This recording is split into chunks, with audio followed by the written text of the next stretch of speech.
El escándalo de la cruz. Sermón predicado la noche de un domingo del año 1856 por Charles Spurgeon. Pero yo, hermanos, si todavía predico la circuncisión, ¿por qué soy perseguido aún? En tal caso, el escándalo de la cruz ha sido abolido.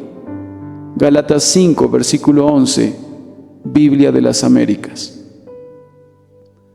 La religión de Jesús es la religión más pacífica, benigna y benevolente que haya sido promulgada jamás. Cuando la comparamos con cualquier conjunto de dogmas inventados por los hombres, no hay uno solo de ellos que pueda resistir la menor comparación con esa religión en términos de nobleza, benevolencia y amor. En cuanto a la religión de Mahoma, es la religión del buitre, pero la religión de Jesús es la religión de la paloma. Todo es misericordia, todo es benignidad, es como su fundador, una encarnación de benevolencia pura, gracia y verdad. Y sin embargo, resulta extraño decirlo, aunque el Evangelio sea benigno, y aunque sus profesantes hayan demostrado ser siempre inofensivos, cuando han actuado rectamente, no resistiendo el mal, sino sometiéndose a él independientemente de cuál sea su forma, no ha habido nada que haya causado más trastorno en el mundo que la religión cristiana. No es una espada y sin embargo ha traído guerra al mundo. No es un incendio y sin embargo ha consumido muchas antiguas instituciones y ha quemado mucho de lo que los hombres consideraron que duraría por siempre. Es el Evangelio de la paz y sin embargo ha separado a los amigos más íntimos y ha generado las disensiones y las confusiones más horrendas por todas partes. Aunque en sí mismo es todo benignidad, parecería como si el estandarte de la paloma fuese el estandarte de la batalla y como si alzar la pacífica cruz hubiese sido la señal dada para la guerra, como la cruz ígnea de rojo sangre que antiguamente ondeaba a lo largo de Escocia para convocar a los clanes a la batalla.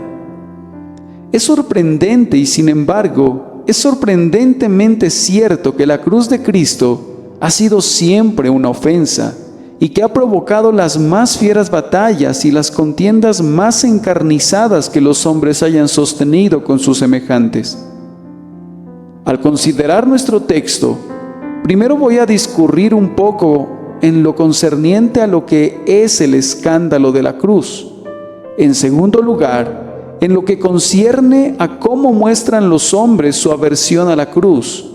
En tercer lugar, hablaré un poco a aquellos que se escandalizan por la cruz para mostrarles su locura y finalmente voy a concluir con una inferencia o dos para beneficio especial de los ministros cristianos y de la iglesia en general. Preguntémonos primero, ¿en qué consiste el escándalo de la cruz? Nuestras limitaciones nos impiden que seamos detallados. Por eso comenzamos por decir que el tropiezo de la cruz radica primero en la manera en que trata con toda la sabiduría humana. El filósofo se pone sus lentes, mira la cruz y entonces dice: no puedo ver nada que sea muy maravilloso en él, incluso usando mis espléndidos anteojos. No puedo ver más de lo que puede ver ese pobre y humilde campesino. Un sistema religioso como ese no me interesa. Cualquier simplón puede entender la cruz. Así que pasa de largo y la mira con desprecio. El hombre que ama la controversia llega al Evangelio y encuentra que hay en él puro dogmatismo. Afirma que las cosas que asevera son verdaderas y que los pecadores deben creerlas, pues de lo contrario serán condenados. Yo no lo haré, dice. Yo no le otorgaré una fe implícita al Evangelio. Me gusta disputar sobre puntos de doctrina. Me gusta sostener controversias al respecto de la doctrina. Yo no escucharía a un predicador que afirme: esta es la verdad, toda la verdad y nada más que la verdad. No prestaré atención al hombre que habla de manera tan autoritaria. Me agradan los hombres que me conceden el suficiente margen para la duda, que me dejan creer lo que quiero y nada más. Yo prefiero usar mi razón y mi sentido común. Cuando llegas al punto de hablar con él sobre la religión que dice, cree eso o estarás perdido, cree eso o te quedarás fuera de los límites de la salvación, gira en redondo y responde, no voy a creer en semejante cosa. Y cuando pregunta en qué debe creer, él mismo profesa incluso ser más sabio que la palabra de Dios. ¿Qué? Pregunta. ¿Creer en la expiación? No puedo. Va en contra de mi sentido común. ¿Que yo crea en la doctrina de la elección? Vamos, eso conmociona mi humanidad. Que crea en la total depravación de la naturaleza humana y en la imposibilidad de ser salvo si no se nace de nuevo. Vamos, no puedo aceptar esa enseñanza ni por un instante. Es contrario a todo aquello que han enseñado los sabios y diferente a lo que cualquier filósofo pudiera haber inventado jamás. Así que no aceptaré eso. Y se retira con un anatema en contra de la cruz. No puede soportar el Evangelio por su gran simplicidad. Si pudiera describirlo como algo prodigioso que no pudiera ser de ninguna manera comprendido por la gente común, y que solo debido a su gigantesco intelecto él es capaz de entenderlo, no tendría ningún inconveniente en aceptarlo. Pero como es tan sencillo y tan simple, se aparta de él con disgusto.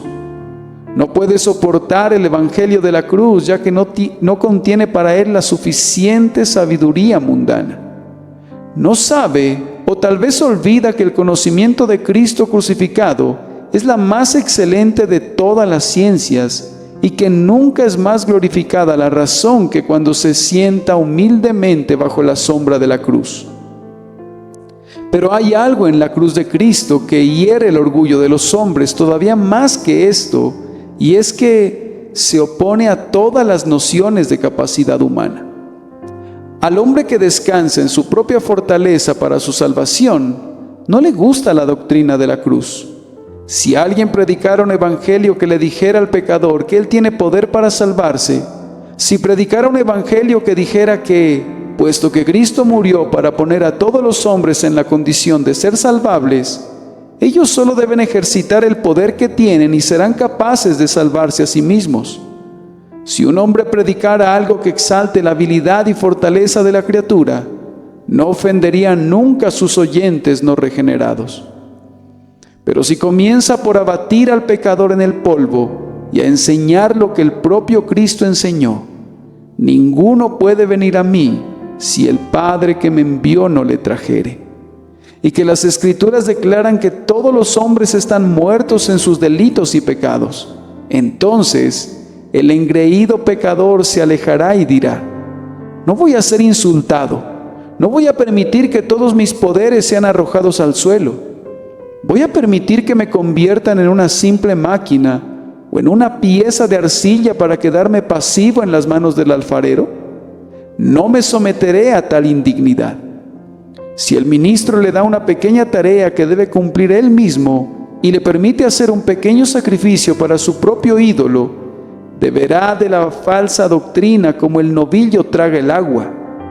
Pero como le decimos que es impotente, igual que el pobre hombre ensangrentado que fue encontrado por el samaritano, dice, no tengo nada que ver contigo. Y además, la cruz escandaliza a los hombres porque se opone diametralmente a sus ideas acerca del mérito humano. No hay una sola alma en todo el mundo que por naturaleza ame verse despojado de todo el mérito. No, lo último de lo que el hombre quiere separarse es de su justicia. He conocido a algunos pobres pecadores que han estado en la cumbre del Sinaí hasta que sus rodillas han entrechocado y sin embargo se han asido a su justicia propia inclusive allí. He conocido a algunos que han estado donde los terremotos de Dios estaban sacudiendo la tierra bajo sus pies, y el trueno y el rayo retozaban sobre sus cabezas. Sin embargo, ellos todavía se aferran a su justicia propia. Es sumamente difícil despojar de eso a los hombres. Ustedes saben cómo Bunyan comenta que cuando Gran Corazón mató al gigante Desesperación, el gigante tenía, como dicen, más vidas que un gato. Y yo estoy seguro que la justicia propia tiene muchas más vidas todavía. Es la cosa más difícil de matar en el mundo. Puedes cortar la mala hierba de la justicia propia, pero cuando piensas que has extraído la última de sus raíces, estará brotando de nuevo antes de que afiles tu cuchillo para cortarla de nuevo. Esa maldad es engendrada en la naturaleza humana. Cuando prediques en contra de ella, observa cómo los hombres rugen contra ti. No pueden soportar esa doctrina. Ocasionalmente recibo cartas de personas que me dicen: no nos sorprendería que toda su congregación viviera en pecado, porque usted está predicando siempre contra la justicia del hombre e invitando a los pecadores a venir a Cristo por medio de la fe simple y a ser salvados solamente por gracia. Me atrevo a decir que no se sorprenderían si tal cosa sucediera. Más bien me sorprendería que mi congregación, como un todo, viviera en pecado. Y yo bendigo a Dios porque no tengo motivo de sorprenderme sobre ese asunto, pues no encontrarían un pueblo más santo de este lado del cielo que la gente que recibe en sus corazones la doctrina de la justicia imputada de Cristo. Esto les diré, que la gracia ha obrado en ellos buenos frutos, que ellos en efecto caminan en el temor del Señor, en amor de unos para con otros, y en la práctica de la rectitud y la piedad. Pero los hombres del mundo no pueden soportar esta enseñanza, porque convierte en nada los méritos que ellos tienen en tan alto concepto.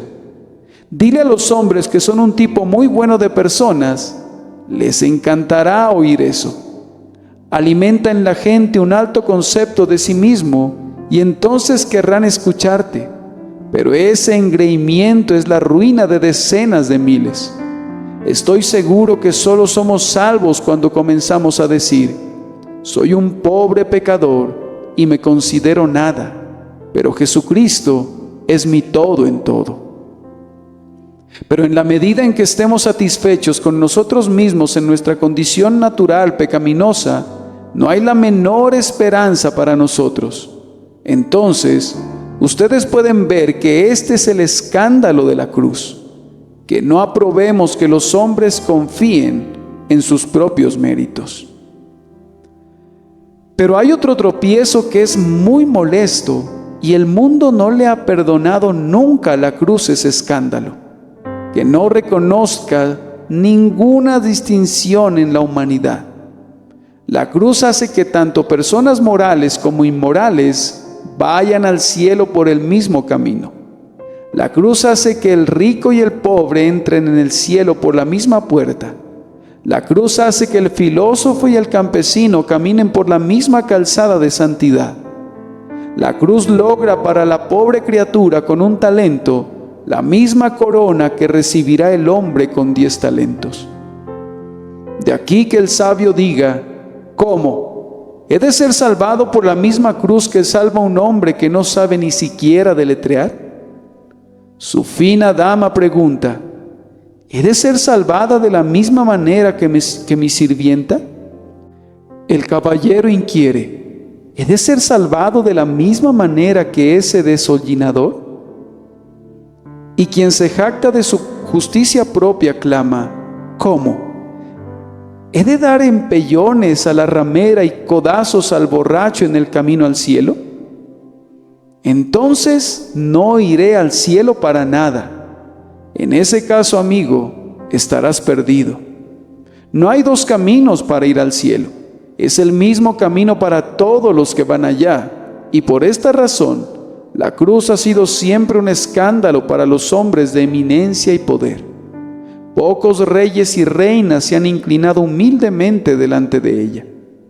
Los hombres han cubierto la cruz con alguna fina decoración y han dicho que la amaban, pero no les interesaba la cruz, sino solo su ornamentación merétrica. Si hubiese sido la simple cruz, la hubieran arrastrado por las calles, como arrastraron los maometanos a la cruz en Jerusalén. Esto me conduce a comentarles ahora, en segundo lugar, cómo muestran las personas su aversión a la cruz de Cristo. Antaño lo hacían quemando y torturando y atormentando a los cristianos, haciéndoles sufrir todo tipo de agonías indescriptibles. Pero como ese método no respondió, entonces el demonio adopta ahora otras medidas. Descubrió que entre más los oprimía, como Israel en Egipto, más se multiplicaban. Así que ahora actúa de otra manera. ¿Cómo lo hace?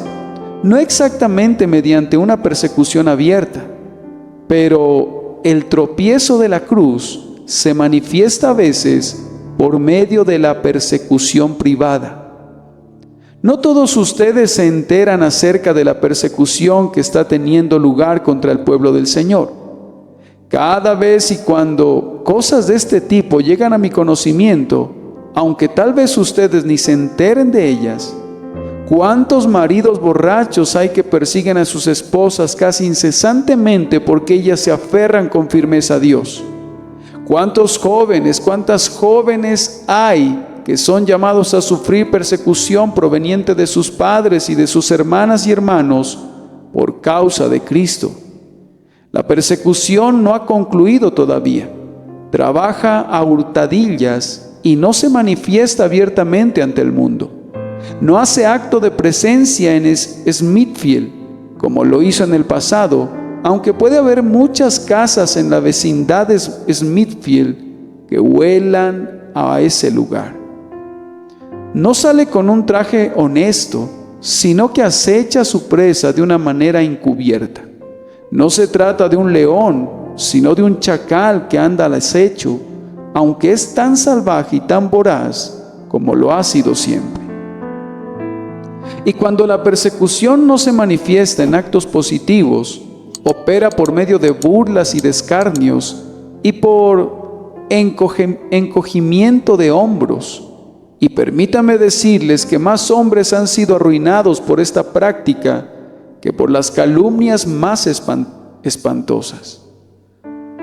Los hombres que encogen sus hombros generalmente hacen mucho daño, aunque no lo sepan. Sentado a la mesa, he mencionado el nombre de alguna persona y alguien ha encogido sus hombros y ha dicho, «Oh», y el carácter de ese hombre ya fue medio destruido. Si la persona tenía algo que decir contra el otro, ¿por qué no podía decirlo claramente sin necesidad de dejarnos en la oscuridad para conjeturar todo tipo de iniquidades? Otro hombre dirá, «No deseo perseguirte, puedes asistir a la capilla cuantas veces quieras». Sin embargo, hay en su rostro una despiadada risa burlona y en sus labios una cruel insidia o una maledicencia. Circulan todo tipo de rumores vanos y todo lo que se pueda inventar en contra del ministro del Evangelio y contra el pueblo cristiano. Todo ello muestra que hay ahora, como lo hubo en los días de los apóstoles, un tropiezo de la cruz. Pero les diré cuál es el plan favorito en estos días. No es oponerse a la cruz, sino rodear la cruz y tratar de que la cruz altere su forma un poquito. Los hombres que odian las doctrinas de la cruz dicen, nosotros también predicamos el Evangelio. Ellos lo alteran, ellos lo deforman, ellos lo convierten en un evangelio diferente que en realidad no es otro evangelio.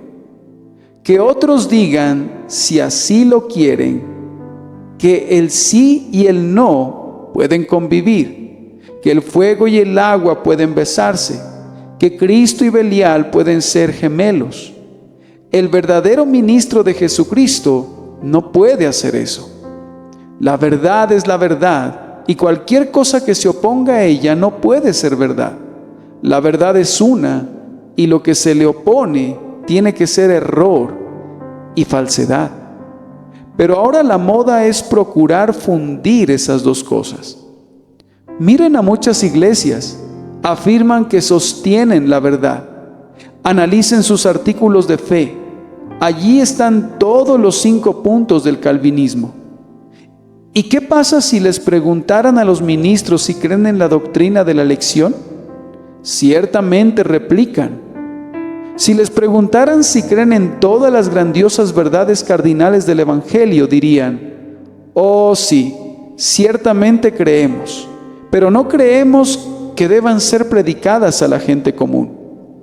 Ah, señores, ustedes tienen un excelente concepto de sí mismos si no creen que la gente común no pueda ser tan buena como ustedes y que no puedan recibir las doctrinas de la gracia tan bien como pueden hacerlo ustedes. Oh, pero esas doctrinas son peligrosas, conducen a la gente al antinomianismo. Afirman esto, pero cuando les escribimos responden: oh, tenemos tan buena doctrina como la tuya. Sí, pero una cosa es tener sana doctrina y otra cosa muy diferente es predicar la sana doctrina. No voy a creer nunca que un hombre sea mejor que lo que predica.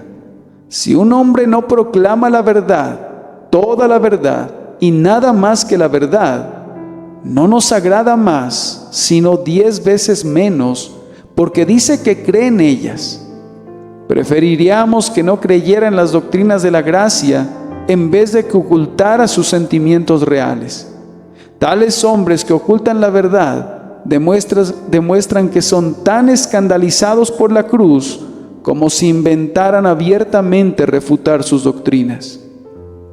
Que Dios nos conceda ver el día cuando las puras doctrinas de la gracia de Dios, que es en Cristo Jesús, sean proclamadas sin adulteración en cada capilla y sean escuchadas en cada calle y recibidas por cada cristiano profesante. Ahora procedo en tercer lugar a decir algo a aquellos que son escandalizados por la cruz. Primero, permítanme decirles que es muy insensato que un hombre que no cree en el Evangelio se oponga a quienes sí creen en él. Si un hombre no ama el Evangelio, podría dejar en paz a las otras personas que sí lo aman. Ustedes han oído a menudo la vieja fábula del perro del hortelano. Pero aquí tenemos algo peor, pues el perro está fuera de la huerta, ni siquiera está echado sobre el heno, y sin embargo ladra a los que vienen a tomar cosas del huerto. El hombre que hemos mencionado no ama el Evangelio, y porque otros lo hacen, los odia. Vamos, en verdad lo que ustedes no quieran, podrían permitir que otros lo alcanzaran tranquilamente. No necesitan oponerse a ellos por llevarse aquello que ustedes consideran basura despreciable. ¿Por qué habrían de sentirse ofendidos y por qué habrían de oponerse a la verdad cuando no pueden en su condición actual beneficiarse de ella y hasta podrían quemarse los dedos al querer jugar con fuego? Además, cuán insensato es que se escandalicen por la cruz, viendo que no pueden detener su progreso. Quien se coloca delante de un gigante destructor sería tan sabio como aquellos que se oponen al Evangelio. Si en verdad, recuerden que la verdad es poderosa y prevalecerá. ¿Quiénes son ustedes para que intenten oponerse a la verdad? Serán aplastados. Pero déjenme decirles que cuando el carruaje pase sobre ustedes, la rueda no se alzará ni una pulgada por encima del tamaño de ustedes. Pues, ¿quiénes son ustedes? Un diminuto mosquito, un gusano que se arrastra, que esa rueda aplastará hasta convertirlo en menos que nada, y ni siquiera les dejará un nombre como opositores del Evangelio. Ha habido hombres que se han alzado y han dicho: detendremos el carruaje del Evangelio. Miles los han mirado y han sentido miedo. Sus trompetas han sonado con potencia y largamente, y algunos pobres cristianos han dicho: apártense, pues aquí viene un hombre que detendrá el carruaje del Señor Jesús. Una vez fue Tom Paine, luego fue Robert Owen, pero ¿qué fue de ellos? ¿Se detuvo el carruaje por causa de ellos? No, siguió su camino como si no hubiesen existido nunca sobre la tierra ni Tom Paine ni Robert Owen. Que todos los infieles del mundo sepan de cierto que el Evangelio se abrirá paso sin importar lo que ellos hagan. Pobres criaturas, sus esfuerzos son para oponerse al Evangelio, no son dignos de nuestra atención y no debemos temer que puedan detener a la verdad. Sería como si un mosquito pensara en apagar al sol. Anda, diminuto insecto, y hazlo, si puedes. Te quemarás las alas y morirás. Sería como si una mosca pensara tragarse todo el océano hasta secarlo. Bébete el océano, si puedes. Muy probablemente te hundirás en él y él te tragará a ti. Ustedes que desprecian y se oponen al Evangelio, ¿qué pueden hacer? Viene venciendo y para vencer. Siempre he creído que entre más enemigos tenga el Evangelio, más avanzará. Como dijo el viejo guerrero, entre más enemigos haya, podremos matar a un mayor número, podremos tomar más prisioneros y podremos obligar a huir a un mayor número. Dupliquen sus huestes, ustedes opositores. Vengan en contra de nosotros con un poder todavía mayor. Encolerícense más audiblemente. Calúmniennos más suciamente. Hagan lo que puedan. La victoria es nuestra, pues está predestinada. La sólida columna de la divina predestinación está firme, y en su extremo superior hay alas de águila representando la victoria para cada creyente y para la iglesia entera de Cristo. La verdad de Dios debe vencer y lo hará. ¿Por qué entonces esperas tú, insensata criatura, oponerte al Evangelio porque te ofende? La piedra cortada sin participación de manos no puede ser quebrada por ti, pero si cae sobre ti, te destrozará hasta convertirte en polvo. Un pensamiento más y habré terminado con esta parte de mi tema. Oh hombre, si tú odias el Evangelio, déjame decirte solemnemente cuán doblemente insensato eres al sentirte escandalizado con Cristo, quien es el único que puede salvarte. Sería como si un hombre que estuviese ahogándose se sintiese ofendido por la cuerda que le es arrojada, aunque sea el único instrumento posible para su salvación. Sería como si el paciente moribundo se sintiera ofendido por la copa de medicina que es puesta a sus labios, sabiendo que es la única que puede salvar su cuerpo de la muerte. Sería como si el hombre cuya casa se está incendiando se sintiera ofendido con el bombero que apoya bruscamente la escalera en su ventana. Lo mismo es que te sientas ofendido con Cristo. ¿Te sientes ofendido con quien es el único que puede arrebatarte como un tizón del incendio? ¿Te sientes ofendido con aquel que es el único que puede apagar para ti el fuego del infierno? ¿Te sientes ofendido con aquel cuya sangre únicamente puede lavarte y blanquearte y darte un lugar con él en la eterna gloria? ¿Estás escandalizado por él? Entonces estás verdaderamente loco. Ni siquiera Bedlam, un hospital psiquiátrico, podría producir un maníaco más loco como tú. Ah, ustedes despreciadores, ustedes serán sorprendidos y perecerán. Ustedes se escandalizan con el Evangelio porque les dice que no tienen ningún mérito. Pero si no tienen ninguno, entonces, ¿por qué se escandalizan? Ustedes se escandalizan con el Evangelio porque no les piden nada para que sean salvos. Sin embargo, si en verdad demandara algo de ustedes como una condición para su salvación, estarían perdidos. Es el evangelio adecuado para ustedes. Está hecho a propósito, se adapta a su condición, se adecúa a su caso. Y sin embargo, los escandaliza. ¿O cómo pueden ser tan insensatos? ¿Escucharon alguna vez de algún hombre que se hubiera escandalizado con el carruaje que lo transportaba porque tuviera ruedas? ¿Por qué habrían de ofenderse con el carruaje del Evangelio porque no podría avanzar si no tuviera las ruedas de la gracia inmerecida? ¿Cómo? ¿Estás escandalizado con el Evangelio porque te abate? ¿Acaso no sabes que es precisamente el mejor lugar para ti? El diablo te mantendría muy en alto si pudiese, pero eso solo sería para poder arruinarte. Mis queridos amigos, les imploro en el nombre del propio Señor Jesucristo que reflexionen por qué razón están escandalizados con el Evangelio. Sé que va en contra de sus prejuicios. Cuando lo oyen por primera vez no lo aman, pero recuerden que es su única esperanza de salvación. ¿Están ofendidos con lo único que puede salvarlos? ¿Están ofendidos con lo que puede poner una corona sobre su cabeza y una palma en su mano y darles la bienaventuranza para siempre? Entonces pienso que cuando se hundan en el infierno, mirarán hacia el cielo y dirán: «Ah, Cristo, yo me escandalicé contigo y ahora compruebo que tú eras el único Salvador. Yo odiaba tu nombre, del cual está escrito: en el nombre de Jesús se doble toda rodilla». Yo odiaba a ese Salvador, que era el único Salvador para redimir a los pecadores del pecado. Por último, voy a extraer una o dos inferencias.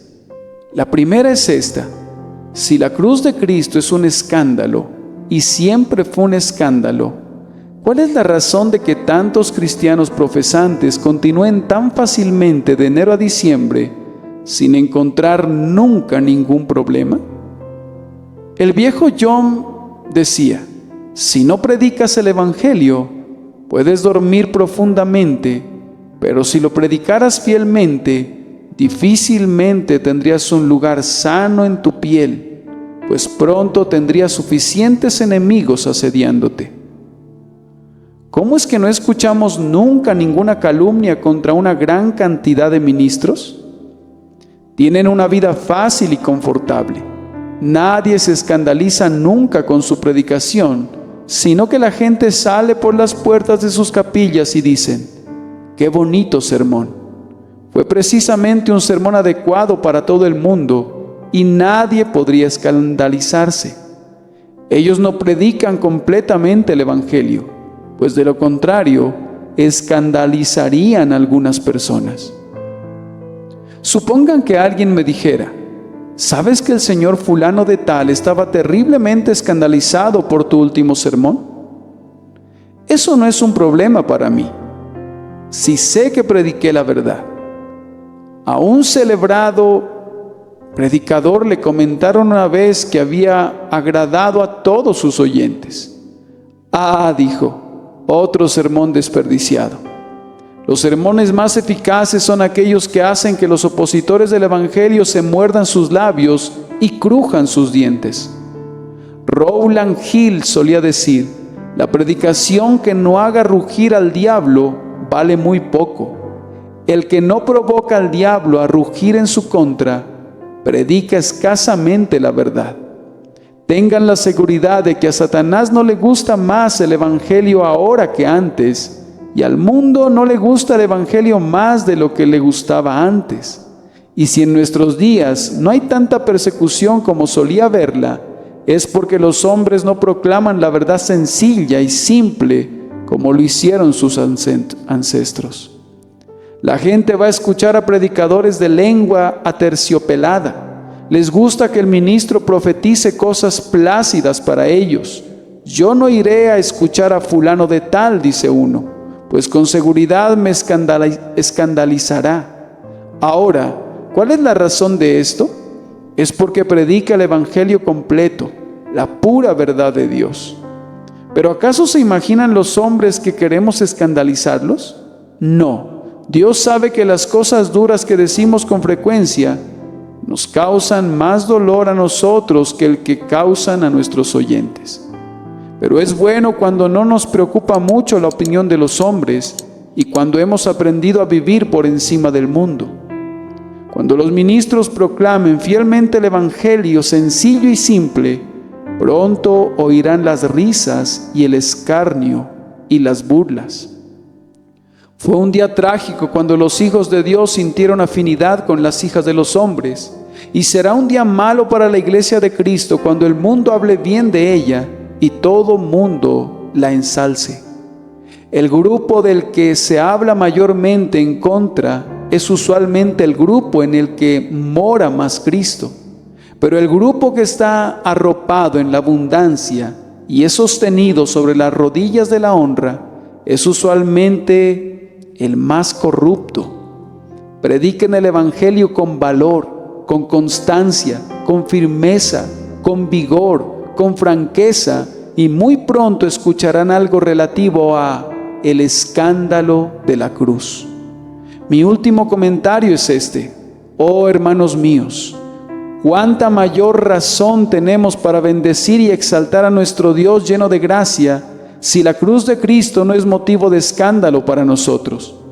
Espero que muchos aquí se unan conmigo para decir que no hay nada en la Biblia que nos escandalice y que no hay nada en el Evangelio que nos escandalice. Si hay algo que no entienden, no lo odian.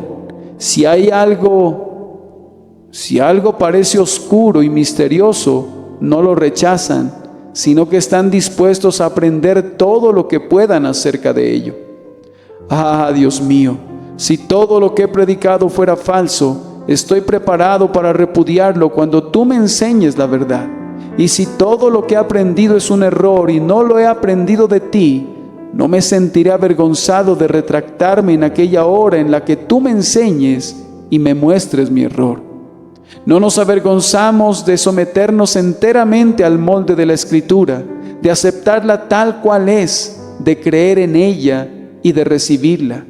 Y si ustedes se encuentran en ese estado, fíjense, son salvos, pues nadie puede decir que acepta plenamente el Evangelio y que lo ama por completo y que lo recibe en su corazón, siendo un extraño para el Evangelio. He escuchado a algunos predicadores que hablan ignorantemente acerca del amor natural al Evangelio. Tal cosa no puede existir. Oí que alguien decía que había un amor natural a Cristo. Todo eso es un desatino. La naturaleza no puede engendrar un amor a Cristo, ni amor a nada bueno. Eso debe venir de Dios, pues todo amor procede de Él. No hay nada bueno en nosotros por naturaleza. Toda convicción, de una manera o de otra, debe venir del Espíritu Santo, aunque sea temporal. Debe proceder de Él, si es algo bueno. Oh, adoremos y exaltemos y engrandezcamos a la gracia poderosa que nos ha hecho amar el Evangelio. Pues estoy seguro que en cuanto a algunos de nosotros, hubo un tiempo en que lo odiábamos igual que lo han hecho las otras personas del mundo. El viejo John Newton solía decir: ustedes que son llamados calvinistas, aunque no son simplemente calvinistas, sino los antiguos y legítimos sucesores de Cristo, deben ser por encima de todos los hombres muy amables con sus oponentes, pues recuerden, de acuerdo a sus propios principios, ellos no pueden aprender la verdad a menos que sean enseñados por Dios. Y si ustedes han sido enseñados por Dios, deben bendecir su nombre. Y si ellos no han sido enseñados, no deben enojarse con ellos, sino que deben pedirle a Dios que les dé una mejor educación. No propiciemos un escándalo de la cruz extra por causa de nuestro mal humor, sino que mostremos más bien nuestro amor a la cruz, amando y procurando bendecir a aquellos que se han escandalizado con ella. Ah, pobre pecador, ¿qué dices tú? ¿Estás escandalizado con la cruz? No, no lo estás, pues es allí donde quieres deshacerte de tus pecados. ¿Deseas en este momento venir a Cristo? Tú dices: no me escandalizo por causa de Cristo. Oh, quien me diera el saber dónde hallarlo. Yo iría hasta su silla. Bien, si tú necesitas a Cristo, Cristo te necesita a ti. Si tú deseas a Cristo, Cristo te desea a ti. Sí, es más, si tú tienes una chispa de deseo de Cristo, Cristo tiene una montaña ardiente de deseo por ti. Él te ama a ti mucho más de lo que puedas amarlo jamás. Ten la seguridad de que tú no has hecho el primer movimiento en cuanto a Dios. Si estás buscando a Jesús, Él te buscó primero. Ven entonces tú que eres un pecador desamparado, cansado, perdido, desválido, arruinado, el primero de los pecadores. Ven, pon tu confianza en su sangre y en su perfecta justicia, y proseguirás tu camino gozándote en Cristo, liberado del pecado, librado de la iniquidad, hecho salvo, aunque no tan feliz como los propios ángeles que ahora cantan sublimes, Hosana delante del trono del Altísimo.